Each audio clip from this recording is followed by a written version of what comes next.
अष्टावक्र गीता 15.19 संकल्प विकल्प से परे आनंद की स्थिति। माँ संकल्प विकल्पाभ्या चित्त क्षोभय चिन्मया उपसाम्यम सुखम निष्ठ स्वात्म आनंद विग्रहे। अष्टावक्र गीता अद्वैत वेदांत का अत्यंत प्रगाढ़ ग्रंथ है जो ऋषि अष्टावक्र और राजा जनक के मध्य संवाद के रूप में प्रस्तुत कर रहे हैं। इसका 15वें अध्याय का आत्मज्ञान को समर्पित है, जहाँ अष्टावक्र अपने शिष्य जनक को परम सत्य का उपदेश देते हैं।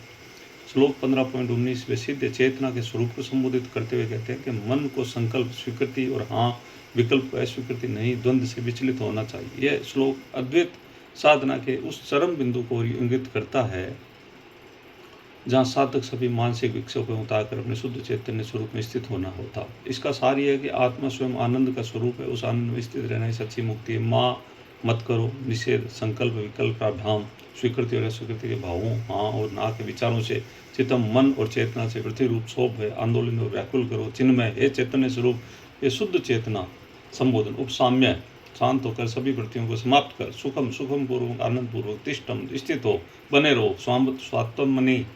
स्वात्मनि अपने आत्मा में आनंद विग्रह आनंद के स्वरूप में जो स्वयं आनंदमय है। हे चिन्मय चैतन्य स्वरूप संकल्प और विकल्प हाँ और ना के द्वंद्व से अपने चित्त को व्याकुल मत करो, सभी विक्षेप को शांत करके अपने स्वरूप में स्वयं आनंदमय है सुखपूर्वक स्थित हो जाओ। अष्टावक्र का ये उपदेश अद्वैत चेतना साधना का सर्वोच्च रहस्य चिन्मय का संबोधन स्वयं साधक को उसके वास्तविक स्वरूप का स्मरण कराता है। वह शुद्ध चैतन्य न कि शरीर मन बुद्धि का समूह। संकल्प और विकल्प के केवल मनोवैज्ञानिक अवस्थाएं जो अज्ञानता से उत्पन्न होती है। जब तक साधक मैं हूँ यह हूँ मैं वह नहीं हूँ इस प्रकार के द्वंद्व में उलझा रहता है, तब तक अपने वास्तविक स्वरूप से विमुख रहता है। गीता के इन श्लोकों में स्पष्ट किया गया कि यह अष्टावक्र गीता के इन श्लोकों में भी स्पष्ट किया गया है कि संपूर्ण ब्रह्मांड माया है, सत्य एक ही है शुद्ध चैतन्य। जब साधक संकल्प विकल्प का त्याग देता है तो वह उपशम यानी पूर्ण शांति को प्राप्त करता है और शांति में भी आनंद विग्रह है अर्थात आनंद में आत्मस्वरूप में स्थित होता है। जीवन मुक्ति है, जीते जी का मुक्त होना है।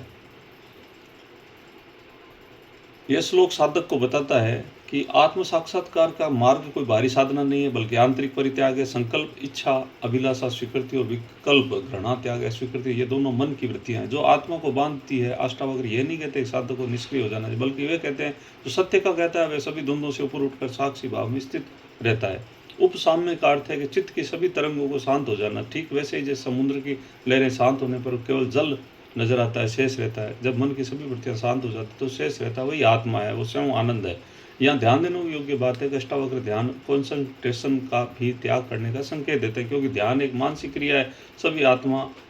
आत्मा तो सभी क्रियाओं से परे है। धन्यवाद।